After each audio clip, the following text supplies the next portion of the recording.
I heard laughter coming from inside my own house. I'd come home 3 days early from visiting my sister, and there were strangers in my living room. My daughter-in-law Ashley was giving them a tour like she owned the place. When I stepped through the doorway, she froze for just a second.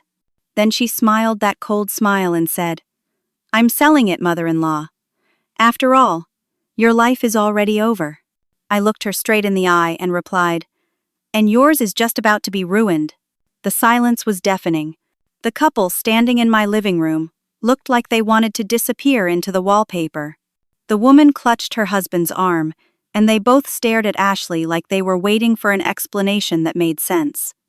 Ashley's face had gone pale, but she recovered quickly. That's what she's always been good at, recovering quickly. "Mother Brenda," she said, using that syrupy sweet voice she puts on for strangers, "you're confused again. These are the Johnsons. Remember? I told you they were coming to see the house today." I didn't move from the doorway. "Show me the paperwork." Ashley's smile tightened. She turned to the couple and laughed, a tinkling sound like broken glass. "I'm so sorry about this. My mother-in-law gets a bit forgetful sometimes. Why don't you two look around the kitchen while I sort this out?" The Johnsons practically ran from the room. I heard the woman whisper, "Maybe we should go." But Ashley was already pulling documents from her designer purse. That purse probably cost more than my monthly pension check. "Here," she said, shoving papers at me. "Everything is completely legal and proper." I took them with hands that wanted to shake but wouldn't let themselves. The listing agreement showed my house, my home of 42 years, listed for $450,000. Professional photographs I'd never authorized showed every room, every corner. The listing had been active for 3 weeks. 3 weeks of strangers walking through my home while I'd been away. But what made my blood run cold was the name on the seller line, Ashley Morgan, my daughter-in-law's name, not mine. "How?" I asked. My voice came out steadier than I felt. "You signed the papers 6 months ago, Brenda. Don't you remember? The power of attorney? Derek and I explained it was for your own protection as you get older." I stared at her. "I signed nothing." Ashley's expression shifted into something almost like pity, which was worse than her contempt. "This is exactly why we needed to do this.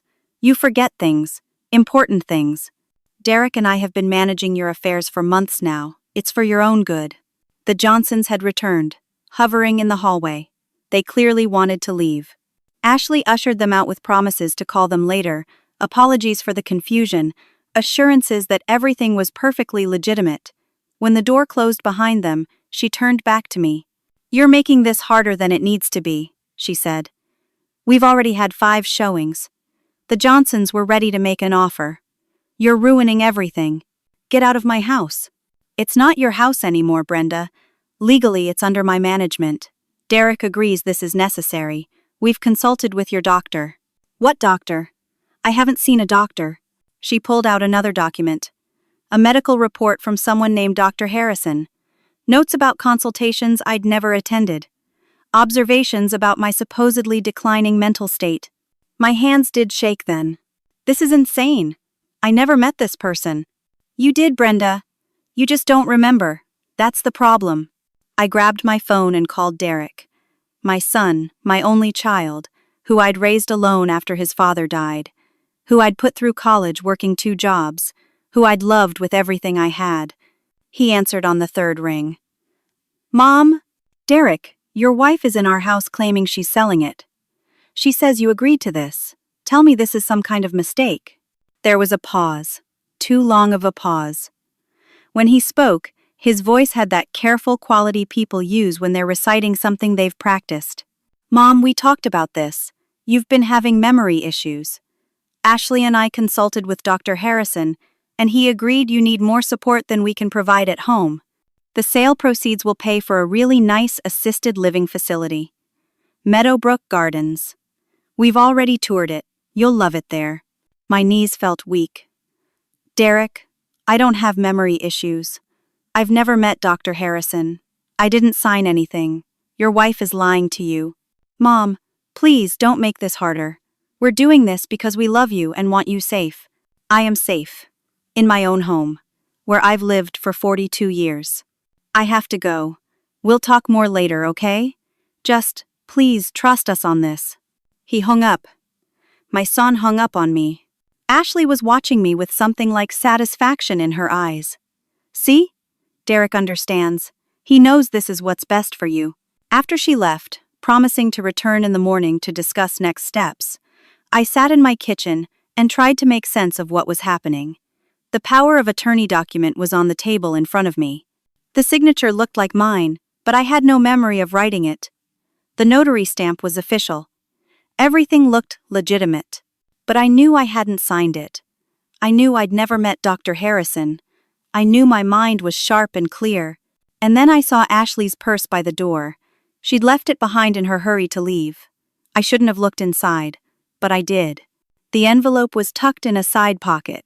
Bank statements, credit card bills, all in Derek and Ashley's names.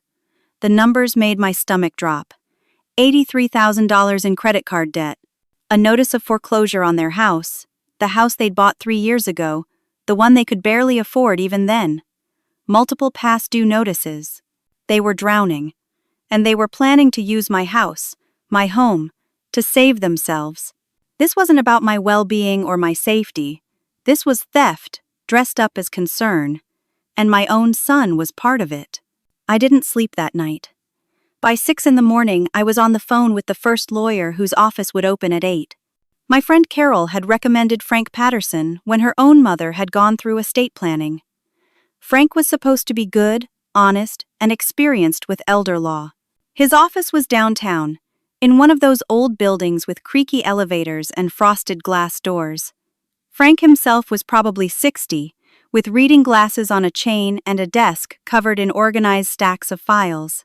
I showed him everything: the power of attorney, the listing agreement, the bank statements I'd found, the fake medical reports. He listened without interrupting, making notes on a yellow legal pad. "The power of attorney is legitimate," he said finally, "properly notarized, filed correctly, but that doesn't mean the signature is yours." Hope flickered in my chest. "So we can prove it's forged?" "We can try. I know an excellent handwriting analyst. She's not cheap, though." "How much?" $1,200 for a basic analysis. Could be more if it goes to court. I thought of my savings account, the one I'd been so careful with over the years. Do it. Frank made the call right there. The analyst could see me that afternoon, but would need 2 weeks for a full report. 2 weeks felt like forever, but it was better than nothing. "In the meantime," Frank said, "we need to stop this sale immediately.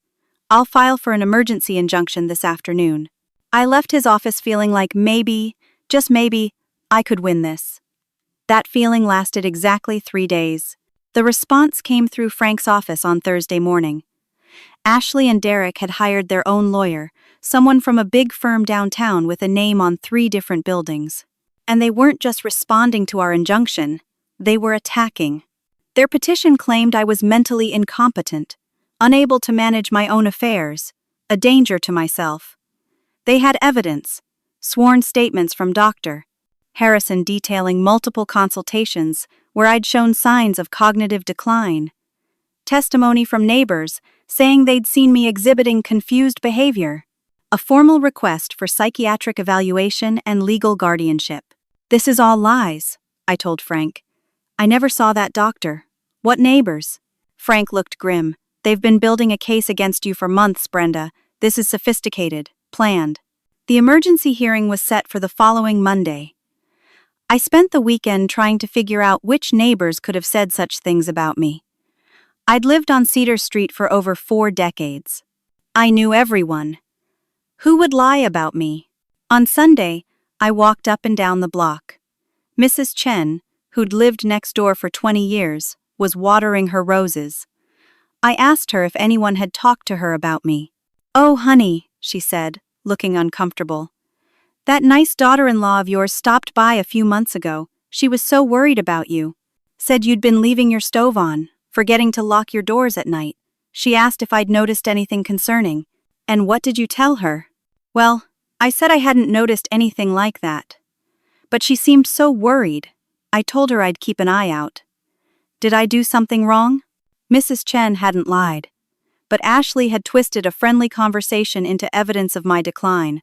She'd been planning this for months, planting seeds, building a narrative, and I'd had no idea.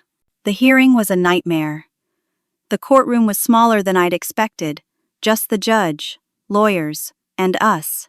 Ashley and Derek sat on one side with their lawyer, a man in an expensive suit who spoke in calm, measured tones. I sat with Frank, who suddenly seemed less impressive next to the opposition. Their lawyer presented the medical evidence first. Dr. Harrison's reports were detailed and damning. Described consultations I had no memory of, symptoms I'd supposedly displayed, concerns about my ability to live independently. The judge read through them carefully. Then came the neighbor statements. Not just Mrs. Chen's innocent comments, twisted into evidence, but others too. People saying Ashley had asked them to watch out for me, that she was concerned. Each statement, taken alone, was harmless. Together, they painted a picture of a woman slowly losing her grip on reality. I tried to explain, tried to tell the judge this was all fabricated. But I sounded desperate, angry, emotional. Everything I said seemed to confirm their story of an unstable woman in denial about her own decline. The judge was a middle-aged woman, with kind eyes that looked at me with what might have been sympathy. "Mrs. Morgan, I understand this is difficult, but the court has a responsibility to ensure vulnerable adults are protected. I'm not vulnerable. I'm being robbed." "That's exactly the kind of paranoid statement that concerns us," Ashley's lawyer interjected smoothly. The judge ordered a full psychiatric evaluation. Court-appointed psychiatrist, comprehensive testing. Until the evaluation was complete and reviewed, I was prohibited from interfering with the property transaction. A temporary restraining order. Ashley could continue the sale process. I'd lost. Frank tried to be encouraging as we left the courthouse. The handwriting analysis will help, and the psychiatric evaluation might actually work in your favor if the doctor is objective. But I saw the doubt in his eyes. The evaluation was scheduled with Dr. Eleanor Price, whose office was in the same medical building as Dr. Harrison. When I pointed this out to Frank, he said we could object, but it would take time we didn't have. The house sale was moving forward. Ashley had already scheduled the closing for 30 days out. The handwriting analyst called a week later. I'd been waiting for her report like it was a lifeline. Frank put the call on speaker so I could hear. "The signature is authentic," she said. "Definitely written by Mrs. Morgan's hand. I found no evidence of forgery." I felt like the floor had dropped out from under me. "That's impossible. I never signed that document." "I'm sorry, Mrs. Morgan. But the signature characteristics match your known writing perfectly. Pressure points, letter formation, natural flow. This wasn't traced or forged. You signed this paper." After she hung up, Frank explained what must have happened. "She got you to sign something else. Maybe a birthday card, a sympathy card, something innocent. Then, she either transferred the signature or used that page as part of the power of attorney document. It's sophisticated fraud, but proving it is nearly impossible now." The psychiatric evaluation was worse. Dr. Price asked questions that felt designed to make me sound paranoid and confused. When I explained about the fraud, she took notes with a skeptical expression. When I showed emotion, she noted I was agitated and defensive. When I stayed calm, she wrote that I was displaying flat affect and emotional blunting. I was trapped in a no-win situation.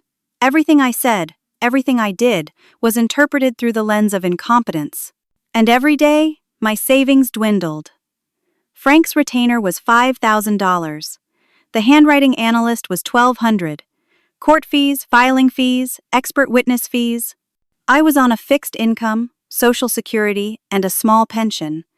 I'd saved carefully my whole life, but it was disappearing fast. Ashley accelerated the sale, found buyers willing to close in 2 weeks for an extra $5,000. My time was running out, my money was running out, and I was losing on every front. I spent $200 I couldn't afford on a wireless security camera, the kind you can hide and monitor from your phone. I tucked it on a bookshelf in the living room, angled so it would capture conversations. If I could get Ashley admitting to the fraud on tape, maybe that would be enough. But before I caught anything useful, I discovered something worse. I was going through bank statements, trying to account for every penny, when I noticed checks I didn't remember writing. Small amounts at first. $200 here, $300 there. Then larger ones. $1,000, $1,500. They went back 4 months. I called the bank. The checks were written to cash or various vendors. The signatures looked like mine. Total amount, $18,400. Gone. I didn't write these, I told the bank manager. Ma'am, these appear to be your signatures, and according to our records, you added an authorized user to your account 6 months ago, Ashley Morgan. Of course I had. Or rather, Ashley had, using that power of attorney. She'd been systematically draining my accounts for months. I filed a police report. The detective who took my statement was a tired-looking man named Raymond Butler. He listened to everything, took notes, said he'd investigate. 3 days later, he called me back. I spoke with Mrs. Ashley Morgan, he said. She has receipts for everything. Medical expenses, home repairs, bills she paid on your behalf because you kept forgetting. Says she was trying to help you manage your finances. Those aren't my expenses. I pay my own bills. Ma'am, she has the power of attorney. Legally, she's authorized to access those accounts. This is really a civil matter, not criminal. Another dead end. Derek came to visit. He showed up on a Tuesday afternoon, alone, looking thinner than I remembered. We sat in the kitchen, the same kitchen where I'd made him lunch every day after school, where we'd celebrated birthdays and holidays, where his father had taught him to crack eggs without getting shell in the bowl. Mom, he said, and his voice cracked. I love you. You have to know that. Then stop this. Tell the truth. I didn't sign those papers. You know I didn't. He pulled out a glossy brochure. Meadowbrook Assisted Living. Beautiful photos of smiling seniors, spacious rooms, activities calendars. We've already put down a deposit. It's a really nice place. You'd have your own apartment, 24-hour nursing care if you need it, social activities. I'll visit every week, I promise. I looked at my son and barely recognized him. Derek, I don't need assisted living. I need you to believe me. I want to, Mom. But the evidence says otherwise. Dr. Harrison thinks this is what's best. Dr. Price agrees. Even your neighbors have noticed changes. What changes? What have I done that's so concerning? He couldn't meet my eyes. You forget things. You get confused.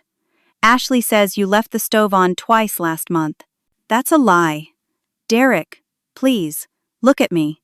Do I seem confused to you right now? He did look at me then. Really looked. And for just a second, I saw doubt flicker across his face. But then he blinked, and it was gone. I have to go. Please, just think about Meadowbrook. For me. After he left, I sat in that kitchen and felt older than I'd ever felt. Tired. Small. For the first time, I wondered if I was fighting a battle I couldn't win. Then my phone rang. Adult Protective Services. A woman named Patricia Gomez wanted to schedule a home visit. Someone had filed a report saying I was refusing necessary medical care, that I was at risk. Ashley, of course. Always Ashley. Patricia Gomez arrived the next morning. She was younger than me, probably in her 40s, with kind eyes and a clipboard. She walked through my house, asking questions, taking notes. I tried to explain about the fraud, but I could see how I looked. Stressed, thinner than usual, because I'd barely been eating. My house was messier than normal because I'd stopped caring about things like dust and laundry when I was fighting for my home. Mrs. Morgan, she said gently, I can see you're going through a difficult time. Have you considered that maybe some help would be a good thing? I don't need help. I need people to stop lying about me. She wrote something on her clipboard. The real estate agent called that afternoon. A cheerful woman named Gloria Martinez. Mrs. Morgan? I just wanted to confirm the closing date. We've got buyers who are very excited. They're willing to pay $455,000 to close in 7 days instead of 2 weeks. Your daughter-in-law has already agreed. We just need your signature on a few final documents. I'm not signing anything. Oh, a pause. I'm calling as a courtesy. According to my records, Ashley Morgan is the authorized seller. But I thought you'd want to know. 7 days, Mrs. Morgan. 7 days, until I lost my home. I started following Ashley. I'm not proud of it, but I was desperate. I borrowed Carol's car so Ashley wouldn't recognize mine, parked outside her and Derek's house, and waited. On the third day, she drove to a restaurant downtown. I followed her inside, staying back, hiding behind a menu at the bar. Ashley sat at a corner table. A few minutes later, a man joined her, not Derek. This man was older, distinguished looking. They greeted each other like old friends, like more than friends. I took photos with my phone, watched them laugh together, touch hands across the table. When the man got up to use the restroom, I snapped a clear shot of his face. Later, I'd look him up online. Dr. Marcus Harrison, the doctor who'd written all those fake reports about my mental state. Ashley and Dr. Harrison, partners in fraud, maybe partners in other ways too. But photos of them having lunch didn't prove fraud. It proved they knew each other. That was all. Frank Patterson called that evening. I could tell from his voice the news wasn't good. Dr. Price's evaluation came back. She's diagnosed you with early-stage dementia and paranoid ideation. The court is likely to approve the competency petition. I don't have dementia. I believe you, Brenda. But fighting this further is going to drain what's left of your savings. And honestly, the odds aren't good. I think we should consider a settlement. Agree to the assisted living arrangement in exchange for guaranteed financial security. It's not what we wanted, but it might be the best option. You're telling me to give up. I'm telling you to be realistic. I'm sorry. I hung up on him, sat in my living room, in the house my husband and I had bought when we were young and hopeful, and felt everything crumbling around me. 7 days. I had 7 days before losing everything. By Friday morning, I had 3 days left before the closing. Less than $4,000 in my checking account. A psychiatric evaluation that labeled me incompetent. A lawyer who'd advised me to surrender, and a son who wouldn't take my calls. I thought about my husband, Thomas. He'd been dead for 15 years, but I still missed him every single day. Thomas had always known what to do. He'd been steady, practical, good in a crisis. What would he tell me to do now? Then I remembered Howard Campbell. Howard had been Thomas's best friend since college. They'd been roommates, best man at each other's weddings, the kind of friends who stayed close even when life got busy. Howard had moved away after retirement to a little town about 2 hours north. We'd lost touch over the years, the way people do. But Howard had been FBI. 30 years with the Bureau, working financial crimes. If anyone could help me figure this out, it would be Howard. I found his number in an old address book Thomas had kept, dialed with shaking fingers. Hello? Howard? It's Brenda. Brenda Morgan, Thomas's wife. Brenda? My goodness. It's been, 5 years? How are you? I'm in trouble. Bad trouble. I need help. His voice changed immediately, became focused. Tell me everything. I drove up to see him that same day. The drive took 2 hours through farmland and small towns. Howard's house was a modest ranch style in a quiet neighborhood. When he opened the door, I almost cried. He looked older, grayer, but he had Thomas's same steady expression. I showed him everything. Every document, every bank statement, every piece of this nightmare. Howard spread them across his dining room table and studied them with the methodical attention of someone who'd spent a career finding patterns in fraud. This is sophisticated, he said finally. Professional level. Your daughter-in-law didn't come up with this on her own. What do you mean? Elder fraud rings operate exactly like this. Target vulnerable seniors, manipulate legal documents, create false medical records. It's usually a team. The family member is the inside person, but there's always someone with expertise running the show. Dr. Harrison. Probably. Let me do some digging. Howard, I have 3 days before they sell my house. He looked at me with those steady eyes. I'll do what I can, Brenda, but I need you to understand. This might not end the way you want. These people are good at what they do. I drove home as the sun was setting, feeling hollower than before. Hope was more painful than despair. The next morning, Saturday, I found the notice on my door. Official court document. I had 72 hours to vacate the property. Emergency order. Based on Dr. Price's evaluation and the APS report, the court had determined I posed a danger to myself, Ashley had obtained an emergency protection order. Police would escort me out if I didn't leave voluntarily. 3 days. Not until closing. 3 days, period. I was still holding the notice when Ashley arrived. She had movers with her. Professional movers with a truck and boxes. "Don't make this harder than it needs to be," she said. She was wearing designer jeans and a silk blouse, her hair perfect, her makeup flawless. She looked like someone who'd already won. Derek was with her. He wouldn't look at me. "Derek," I said, "please." He shook his head.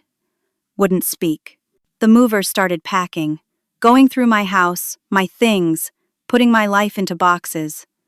They were sorting as they went, deciding what I could keep, what would go to storage, what would be sold. I watched them pack up the wedding china Thomas, and I had received 48 years ago, the photos of Derek as a baby, Thomas's baseball card collection, the quilt my mother had made. My entire history, reduced to boxes and labels. "You can keep 1 box of photos," Ashley said. "And enough clothes for a week. Meadowbrook will provide everything else you need." "I'm not going to Meadowbrook." "You are. Your room is ready. Derek and I will drive you there tomorrow." I looked at my son. He was crying silently, tears running down his face, but he didn't stop the movers, didn't tell them to put anything back, just stood there and cried. "Derek," I said quietly, "your father would be ashamed of you right now." He flinched like I'd hit him. "Good." That night, Ashley made me an offer. We were alone in what used to be my kitchen. The movers had left. Derek was in the car. My house was full of boxes. "Sign this," she said, handing me a paper. "It states you voluntarily agree to the sale and the assisted living arrangement. If you sign it, I'll give you $20,000 from the house proceeds. Enough to cover your first year at Meadowbrook plus some spending money. And if I don't? Then you get nothing. The court will declare you incompetent. I'll have full control of all your assets. Every penny will go to legal fees and your care. You'll have no say in anything. You're a thief." I'm practical. Derek and I were drowning. "You had an asset you weren't using. We're solving 2 problems at once. This is my home."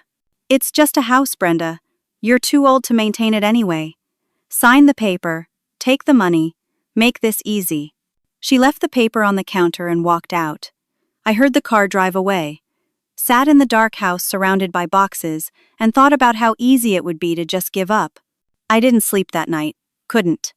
At 2 a.m, my doorbell rang. Gloria Martinez stood on my porch looking nervous. The real estate agent, the one who'd been handling the sale. "Mrs. Morgan, I'm sorry to come so late. But I couldn't wait.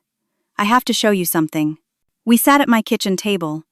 Gloria pulled out folders, papers. She looked scared. "I've been feeling wrong about this whole transaction," she said. "Something didn't add up. So I went back through all the documentation, and I found discrepancies." She spread the papers in front of me. Different notary signatures on documents that should have matched, dates that didn't line up. The power of attorney was dated April 10th, but notarized on March 15th. Medical evaluations dated before the doctor's appointment. "This is fraud," Gloria said. "Clear fraud. I took copies of everything before my broker could see what I was doing. If we can get these to the right people, maybe they can stop the sale." I stared at the evidence. "Proof. Finally, proof." "The closing is Monday morning," Gloria said. 48 hours from now. What do we do?" My phone rang. Howard Campbell.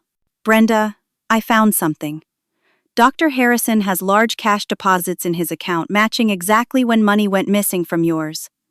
And I found records of 3 other elderly victims with the same pattern. This is a fraud ring. But I need more time to build a solid case." I told him about Gloria's evidence. The discrepancies in the documents. "Bring everything to me first thing in the morning," Howard said. "I'll call in some favors. We've got 1 shot at this." 1 shot. 48 hours. It was more than I'd had an hour ago. I met Howard and Gloria at his house at 6 a.m. None of us had slept. Howard's dining room table looked like a war room, covered in documents, photos, timelines. "I called an old colleague at the FBI field office," Howard said. "Agent Sarah Brennan. She specializes in elder fraud. She's interested, but she needs concrete evidence. Enough for criminal charges. We have the discrepancies, Gloria said. The document problems. That shows sloppiness, maybe civil fraud. For criminal charges, we need proof of conspiracy. We need Ashley and Dr. Harrison admitting what they did. How? I asked. Howard looked at me steadily. Someone has to wear a wire. Get them to confess on tape. The air went out of my lungs. You mean me? You're the only one they'll talk to. If you can get Ashley to admit she forged the documents, that she and Dr. Harrison planned this together, we'll have enough. What if she realizes it's a trap? Then we lose everything. The house sells on Monday. Ashley and Dr. Harrison disappear with the money, and you end up in assisted living with nothing. When would we do this? Today. Now. We call Ashley, tell her you'll sign the voluntary consent. Agree to everything. Get her comfortable. Get her talking. My hands were shaking. I don't know if I can do this. You're the strongest person I know, Howard said. You survived losing Thomas, raised Derek alone, built a life from nothing. You can do this. I called Ashley. My voice came out steadier than I felt. I'll sign your paper. I want the $20,000.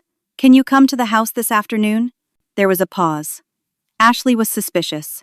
Why the change of heart? I'm tired. You win. I just want this over. Another pause. I'll be there at 3. Have everything packed and ready to go. We're taking you to Meadowbrook after you sign. Fine. I hung up and looked at Howard. She's coming at 3. Okay. Agent Brennan will be here in an hour with the wire equipment. We'll set up cameras in your house. Coach you on what to say. You just need to get her talking. But then Derek called. Wanted to see me before the signing. Said he couldn't do this without talking to me first. If Derek shows up, he might blow the whole thing, Gloria said. If he suspects something, he'll warn Ashley. I thought about my son, the boy I'd raised, the man who'd betrayed me, but who I still loved despite everything. Derek is having doubts, I said slowly. He called me yesterday, left a message I didn't return. He's starting to question Ashley. That makes him dangerous to the operation, Howard said. If he's there when you wire up, it complicates everything. I called Derek back. We met at a coffee shop downtown, neutral territory. He looked terrible, hadn't shaved. His eyes were red. Mom, I need to know something. Did you really sign those papers? Tell me the truth. No. He closed his eyes. I found text messages on Ashley's phone, between her and Dr. Harrison. They're involved, romantically. And the things they said about you, about the house. I think she's been lying to me. My heart broke for him. Derek, I need you to trust me for the next 24 hours. Can you do that? Don't ask questions. Don't tell Ashley we talked. Just stay away from the house until tomorrow. What are you going to do? Fix this. But I need you to stay out of it. Promise me. He promised. Hugged me for the first time in months. I'm sorry, Mom. I'm so sorry. Agent Sarah Brennan arrived at Howard's house with 2 technicians. She was younger than I expected, sharp-eyed and efficient. They showed me the wire. A tiny microphone that would clip inside my collar. Recording devices hidden throughout the house. Your goal is simple, Sarah said. Get Ashley to admit she forged your signature. Get her to admit she and Dr. Harrison planned this together. Get her to mention any previous victims if possible. Can you do that? I think so. Don't push too hard. Let her talk. People who are confident make mistakes. She thinks she's won, so she might get careless. They wired my house with cameras and audio equipment, showed me where everything was hidden, coached me on questions to ask, topics to bring up. What if she brings Dr. Harrison? I asked. Even better. Get them both talking. At 2:30, everyone except me cleared out. Howard would be listening from a van down the street with Sarah and her team. Gloria went home, too nervous to stay. I sat in my living room, wired up, waiting. The house felt different knowing it was all being recorded. Ashley arrived exactly at 3. She had the papers with her, and Dr. Harrison was with her. I brought Dr. Harrison to verify your mental state for the documents, Ashley said. Just a formality. We sat in the living room. My living room, where I'd raised my son, celebrated Christmases, Mourned my husband. Now it was a stage for this final performance. Ashley laid out the papers. Sign here, here, and here. Then we can process the $20,000 payment and get you settled at Meadowbrook. I picked up the pen. Let my hand hover over the first signature line. I just want to understand something first, I said. How did you get me to sign the original power of attorney? I really don't remember. Ashley smiled. Almost friendly. You signed a sympathy card for a neighbor who'd lost her husband. Remember Mrs. Peterson? I told you she was going through a hard time. You signed it without reading it carefully. That was clever. It was necessary. You would never have signed if you'd known what it was. Dr. Harrison leaned back in his chair. Your daughter-in-law is very resourceful. She came to me months ago with the idea. I'd helped other families in similar situations. Other families? Oh yes. Elderly parents who refuse to accept they need help. It's actually a service, helping them transition to appropriate care. By stealing their homes? Ashley laughed. Actually laughed. Stealing is such an ugly word. We're managing assets. You weren't using this house properly anyway, and Derek and I desperately needed the money. So this was all about your debts. Of course it was. We were about to lose everything. You had $500,000 sitting in equity you didn't need. It made perfect sense. I kept writing on the paper, slowly. And the medical records? The psychiatric evaluation? Dr. Harrison handled that. And Dr. Price. She's very understanding about these situations. For a fee, of course. Dr. Harrison nodded. The medical community is more flexible than people realize. Documentation can be created for the right price. You've done this before? 4 times, he said proudly.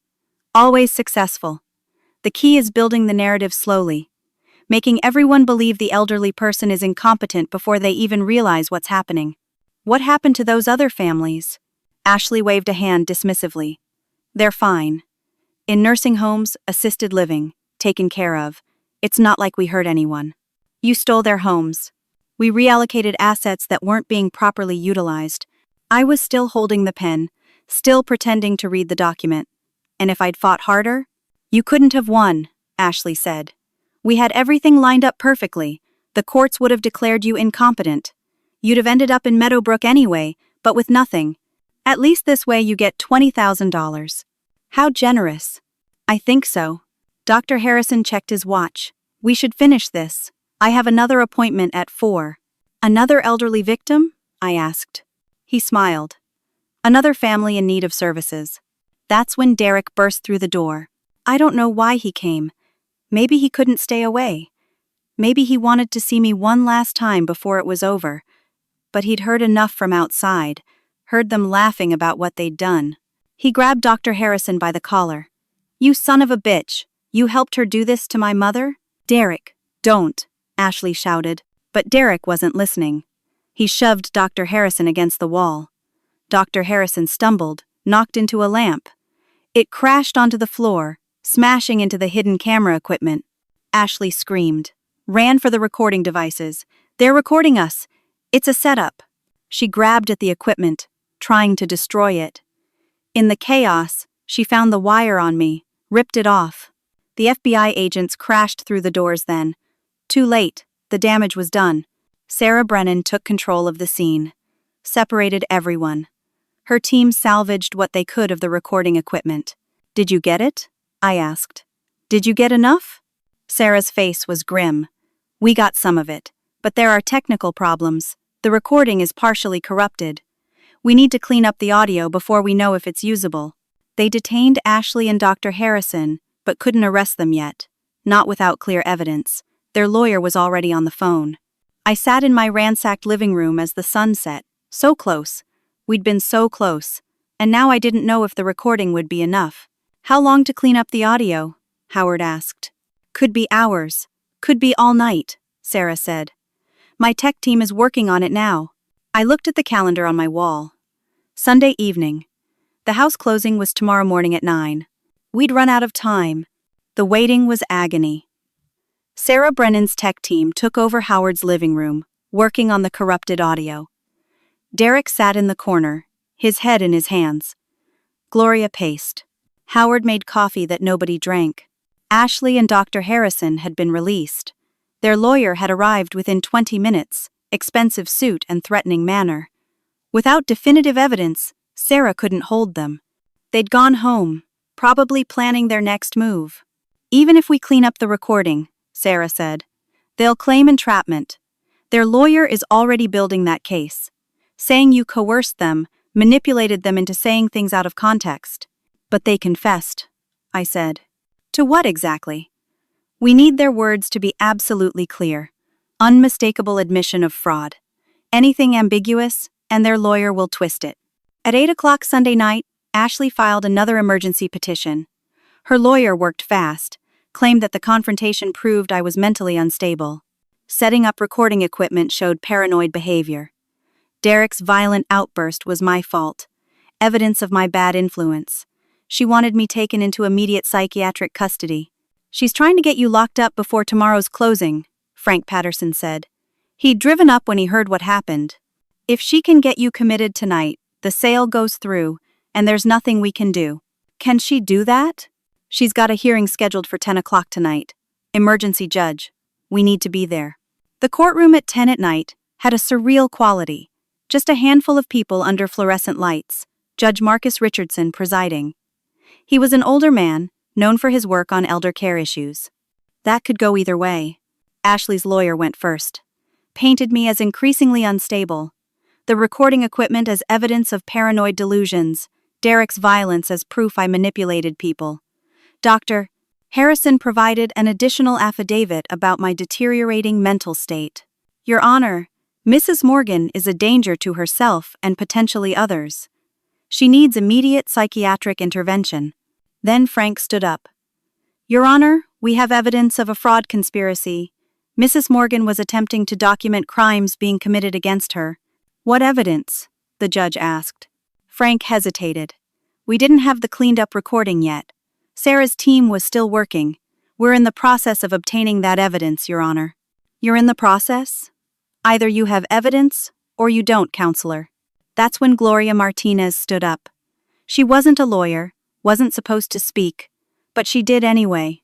Your Honor, I'm the real estate agent handling this sale, and I have documentation showing fraud. She walked forward with her folders, the conflicting documents, the impossible dates, the forged notarizations.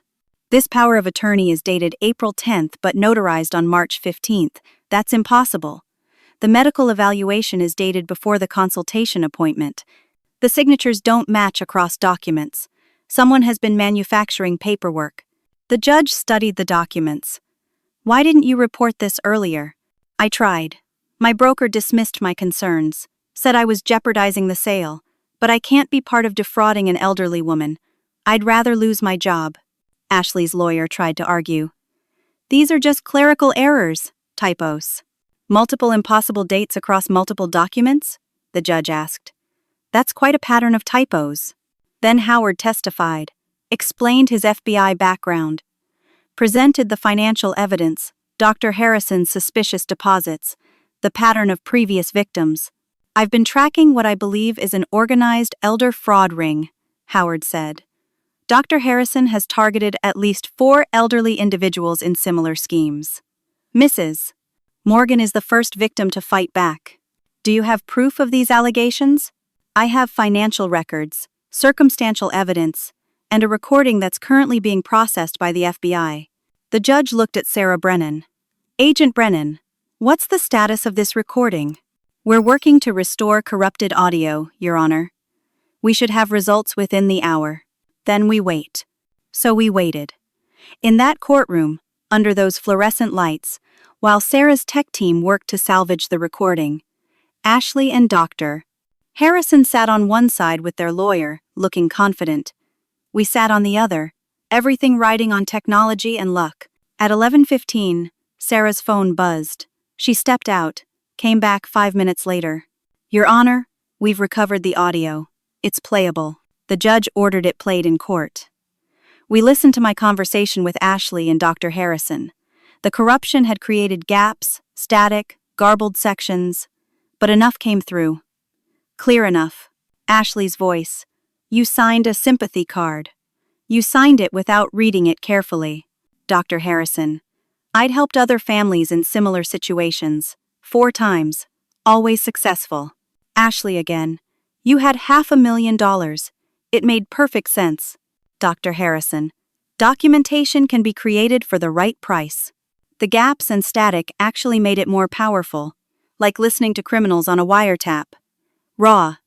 Real. When it finished, the judge sat in silence for a long moment. I'm issuing an immediate injunction halting the property sale, he said. I'm also ordering a full investigation into Dr. Harrison's medical practice and Dr. Eleanor Price's evaluation procedures. Agent Brennan, you have probable cause for arrest warrants.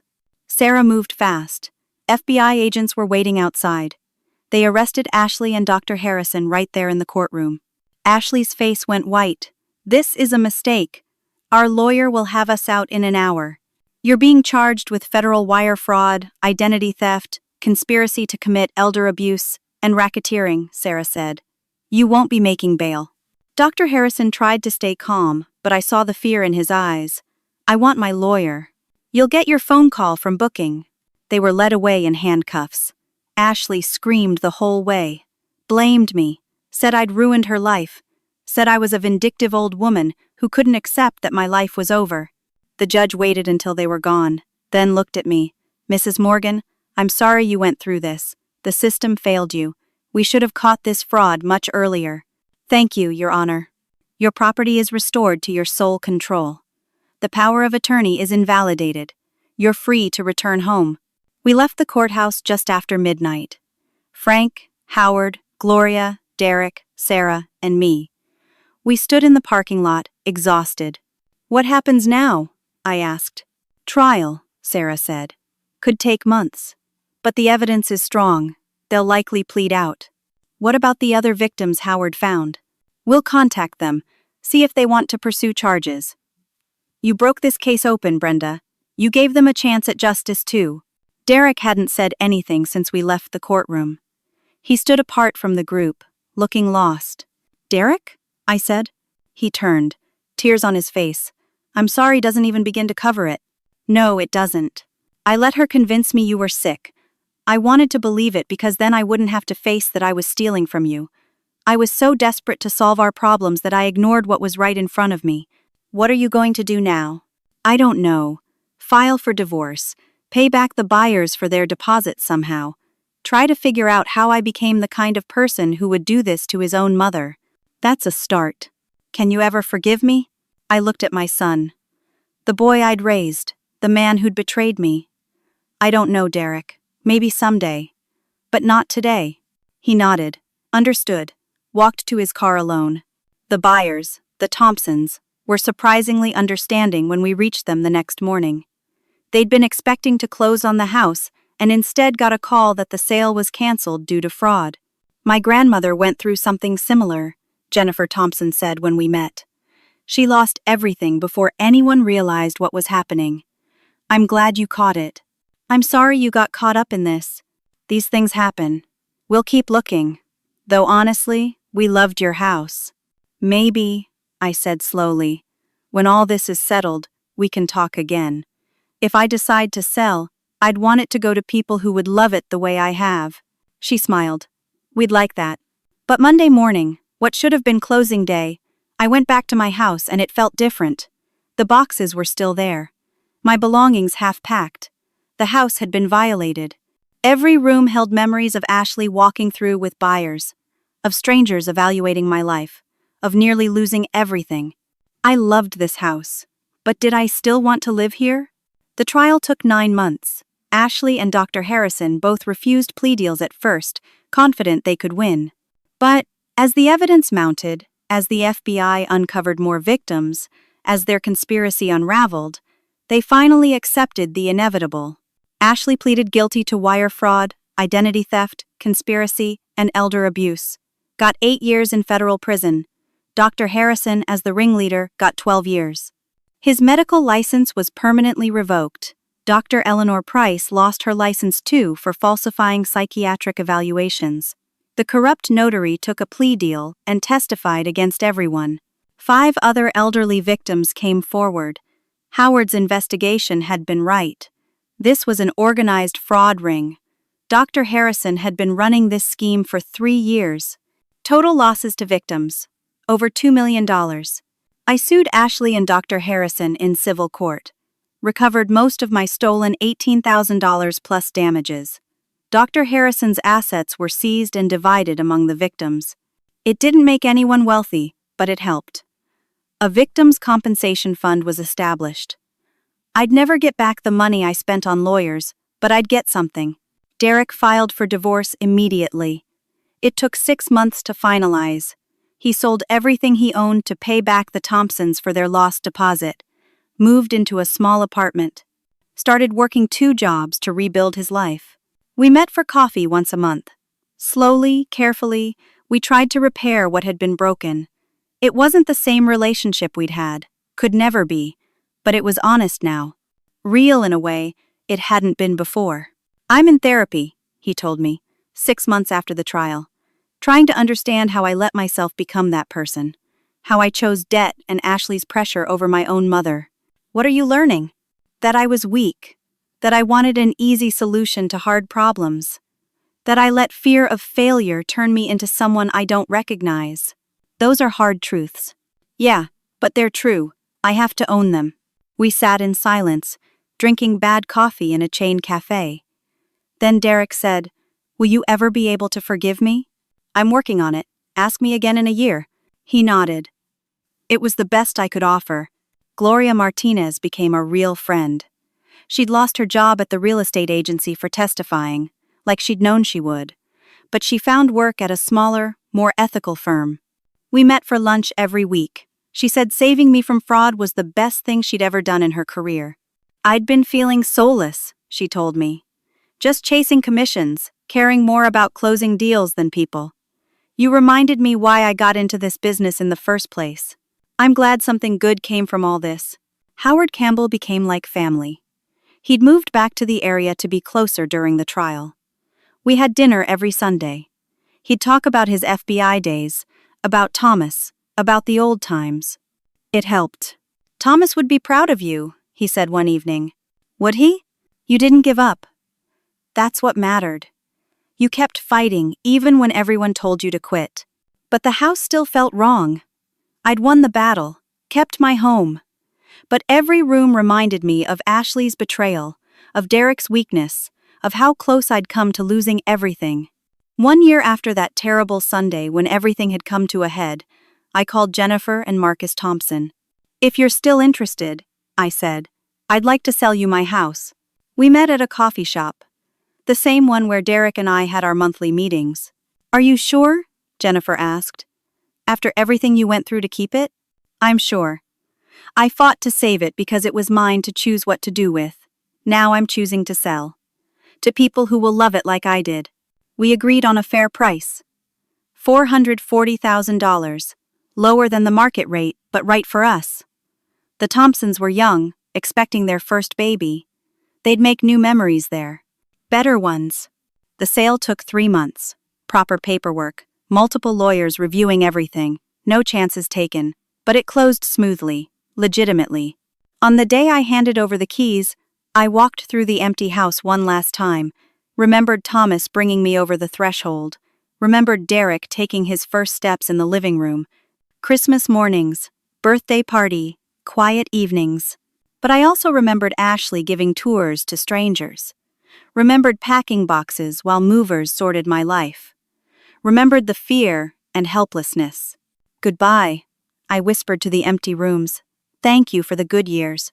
I bought a condo in an active senior community, not assisted living, fully independent, 2 bedrooms, a balcony with a garden, a community center with activities. Howard lived 3 buildings over. We walked together every morning. I joined a support group for elder fraud survivors, met others who'd gone through similar ordeals. Some had lost everything, some had caught it early like I had. We shared stories, supported each other, advocated for better protections. I started speaking at senior centers about warning signs of financial exploitation, taught people to protect their assets, shared my story as both warning and inspiration. If I could fight back, anyone could. Never sign anything you don't fully understand, I told audiences. Keep your important documents secure. Don't give anyone power of attorney without consulting an independent lawyer. Trust, but verify. And if something feels wrong, it probably is. Don't let anyone make you doubt your own judgment. People thanked me after these talks, said I'd given them courage, said I'd helped them recognize warning signs in their own situations. That felt good. Purpose from pain. The best surprise came 18 months after the trial.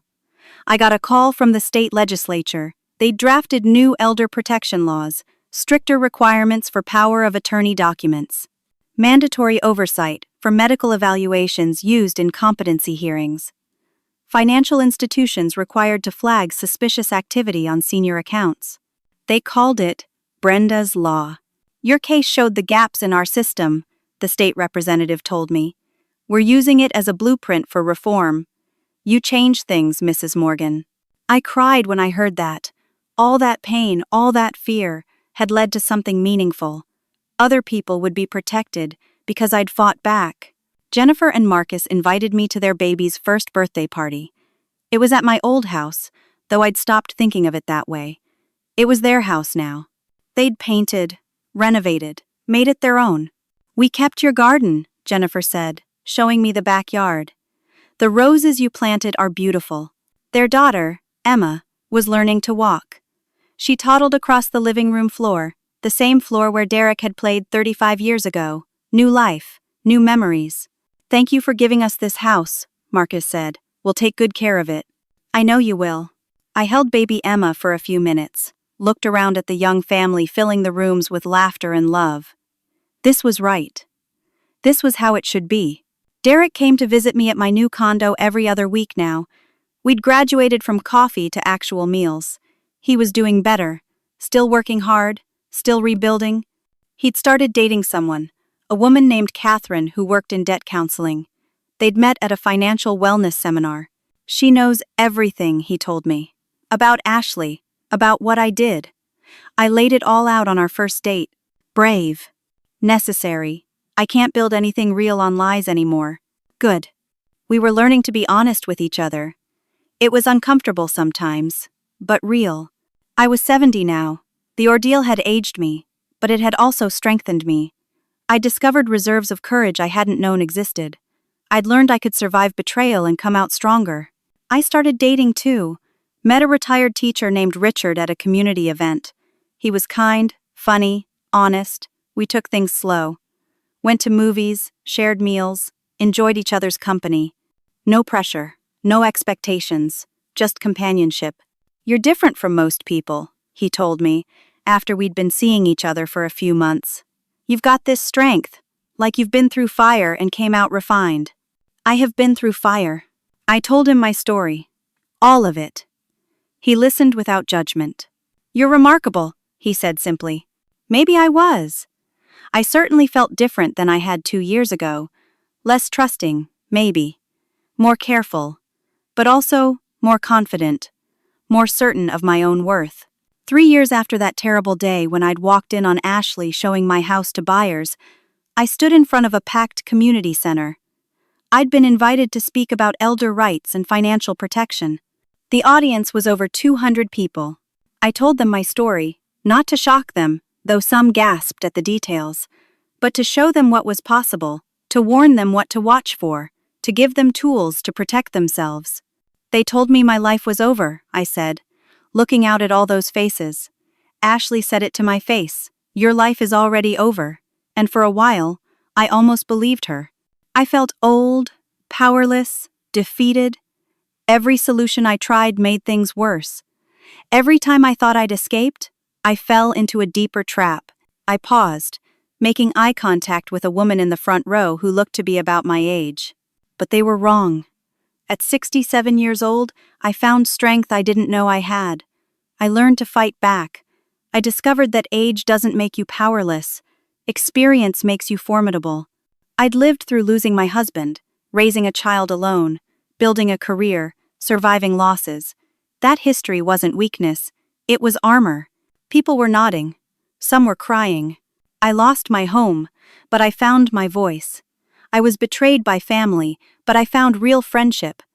I spent money I couldn't afford on lawyers and experts, but I invested in justice. And most importantly, I refused to be a victim. I refused to accept that my life was over just because someone decided it was convenient for them. I took a breath. This was the hard part.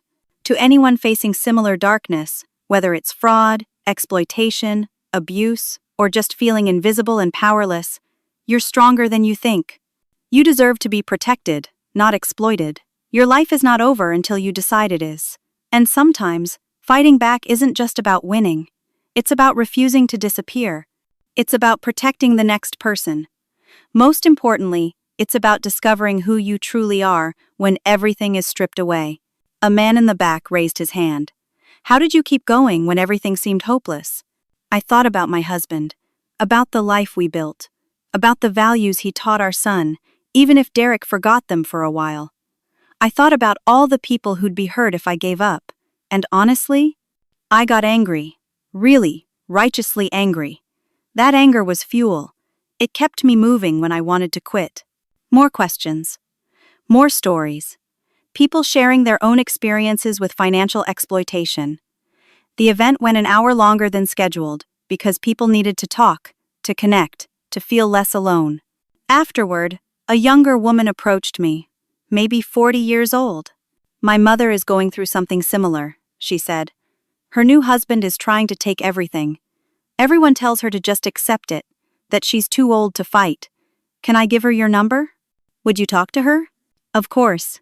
I helped 5 more people that year. Talked them through their situations. Connected them with lawyers and advocates. Shared what I'd learned. One woman managed to stop a fraudulent property transfer just in time. Another discovered her financial advisor had been stealing from her for years. This became my purpose. Not my full-time job, I was still retired, but my calling. Using my experience to help others. Speaking at events. Consulting with legislators on elder protection laws. Volunteering with fraud victims. Ashley would be in prison for 6 more years. Dr. Harrison for 10. I didn't waste energy hating them anymore. They'd made their choices. Now they were living with the consequences. Derek and Catherine got married. Small ceremony. He asked if I'd come. I did. It was awkward and emotional, but I was proud of him for rebuilding his life properly this time. I'll never stop being sorry, he told me at the reception. I know, and I forgive you. It took a long time, but I do. You were weak, but you're working to be stronger. That's all anyone can do. We hugged. Really hugged.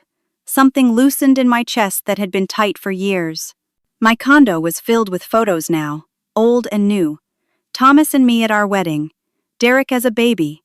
But also new pictures. Me speaking at events. Howard and me on morning walks. Richard and me at dinner. Gloria and me laughing over coffee. My new life, documented and celebrated. I was 73 years old. I'd survived loss, betrayal, fraud, and nearly losing everything. I'd fought back against a sophisticated criminal operation. I'd helped change state laws. I'd found new purpose and new relationships. My life wasn't over. It had transformed. On the anniversary of the day I'd heard Ashley's laughter in my house, I wrote her a letter. I never sent it, but I needed to write it. You tried to steal my house, my money, my dignity, and my future. You almost succeeded. But you failed to understand something crucial. I wasn't just fighting for a house. I was fighting for my right to exist on my own terms. For my autonomy. For my voice. You saw an elderly woman you could exploit. I saw a survivor who'd been through worse than you. You underestimated me. That was your mistake. The house you tried to steal? I sold it on my own terms to people I chose. The life you said was over? I'm living it more fully than ever. The future you tried to take? I'm building it every day. You're in prison. I'm free. I won. I burned the letter in my fireplace. Watched the words turn to ash and smoke. Let them go. That evening, I had dinner with Derek, Catherine, Howard, Gloria, and Richard. We laughed and told stories, made plans for the future, celebrated being together. To Brenda, Howard raised his glass. Who taught us all what it means to fight back? To fighting back, they echoed. I looked around the table at these people, who'd become my chosen family. thought about the journey that had brought us here. The pain, the fear, the triumph, the growth. To all of us, I said. To refusing to be victims, to finding strength we didn't know we had, to building lives worth living, no matter what age we are or what we've been through, and to remembering that it's never too late to stand up, speak out, and fight for what's right. We clinked glasses, drank, celebrated. My life hadn't ended. It had begun again. And that, more than anything, was my victory. Now I want to ask you something. Have you or someone you love ever faced a situation where you felt powerless, where someone tried to take advantage of you because they thought you couldn't fight back? How did you handle it? What would you do differently now? Share your stories in the comments below. Your experience might help someone else who's going through something similar right now. If this story resonated with you, if it gave you hope or strength or made you think about protecting yourself or your loved ones, please hit that like button. Subscribe to this channel so you never miss stories of real people overcoming real challenges. And share this video with anyone who needs to hear that it's never too late to fight back, that age doesn't equal powerlessness, that we're all stronger than we think we are. Thank you for listening to my story. Thank you for being part of this community. And remember, your life is never over until you decide it is. Keep fighting, keep growing, keep living,